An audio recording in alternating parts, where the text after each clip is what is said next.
কা বিৰোধী স্থিতিত অটল জুবিন গাৰ্গ মই কাৰ বিৰোধী আগতেও আছিলো আৰু এতিয়াও আছো কা গোটেই বস্তুটো ৰাজনীতি হৈ থাকে গোটেই পলিটিক্যাল সিনাৰিটো চেঞ্জ হৈ গ'ল আৰু গোটেই বস্তুটো পলিটিক্স হৈ থাকিলে কা বিৰোধী আন্দোলনত দুজন মানুহে থিয় হৈ থকা দেখিলো কেৱল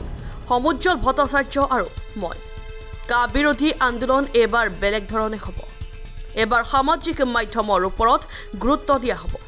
কা বিৰোধী স্থিতিত অটল জুবিন গাৰ্গ মই এতিয়া দুখ কৰোঁ যে মই ইমান কষ্ট কেলে কৰিলোঁ কিন্তু কাৰ এতিয়াও বিৰোধী মই তেতিয়াও বিৰোধী আছিলোঁ আৰু সদায় বিৰোধী থাকিম পুনৰ আন্দোলন কৰিম বুলি কৈছে আন্দোলন কৰিম কিন্তু এইবাৰ আমি তেনেকৈ আগৰ নিচিনা নকৰোঁ কাৰণ আমি 5জন ল'ৰা হেৰুৱাইছোঁ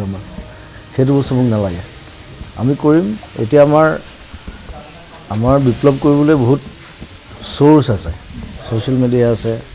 নিজৰ ভইচ আছে নিজৰ কথা আছে চ' আমি সেই ধৰণে কৰিম আৰু ক'ৰবাত দৰকাৰ হ'লে আমি ধৰ্ণা দিম সেইটো বেলেগ কথা কিন্তু সেই যোৱাবাৰ অলপ বেছি হৈ গ'ল মানে হাতৰ পৰা বাহিৰ হৈ যোৱাৰ নিচিনা হ'ল মই ভবা নাছিলোঁ মই এনেকুৱা হ'ব চ' সেইটো কাৰণে মই চৰি মই মোৰ ফালৰ পৰা কিন্তু কা আন্দোলন আমাৰ এতিয়া অব্যাহত আছে সদায় অব্যাহত থাকিব সেইটো কৰিবলৈ নিদিওঁ এই গৃহীত কৰিলে নহ'ব নহয় তেনেকৈ নহয় নহয় ইটছ এ ডেম'ক্ৰেটিক কাণ্ট্ৰি চ' মানুহৰ কথা চলে ইয়াত চৰকাৰ মানুহে বনায় আমি চৰকাৰ বনাওঁ চ' মানুহ আটাইতকৈ ডাঙৰ অস্ত্ৰ হয় ইয়াত ৱেপন এতিয়া পন্থাটো কেনেকুৱা ধৰণৰ সেইটো এতিয়াই কৈ নিদিওঁ সেইটো মই কথা পাতিব লাগিব অফক'ৰ্ছ এতিয়া চব কথা এতিয়া চিনেমা হওক যি হওক ছ'চিয়েল মিডিয়া চ' এতিয়া পলিটিক্সৰ কথা নাযাওঁ যেতিয়া দৰকাৰ হ'ব তেতিয়া মই মাত মাতিম আপোনালোকে এটা পেজো খুলিছিলে তাৰ এগেইনষ্টত মই খোলা নাছিলোঁ কিন্তু গুৱাহাটী প্ৰেছ ক্লাবত মুকলিও কৰিছিলে কেনেকুৱা ধৰণে সামাজিক মাধ্যমতো নাই তেতিয়া চবেই সহযোগ কৰিছিলে আছিলে চব কাটো মানে আচলতে চবে বুজি পাব লাগিব কথাটো চবে বুজি পাব লাগিব it's a very political issue news desk report N24 Assam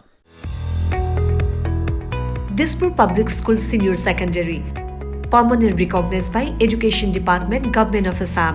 admission going on HS Science and Arts Playgroup 2 Class 10 for admission and scholarship details contact 9401000307 Campus Nodpoma Las Bus Stop Hatigaon Guwahati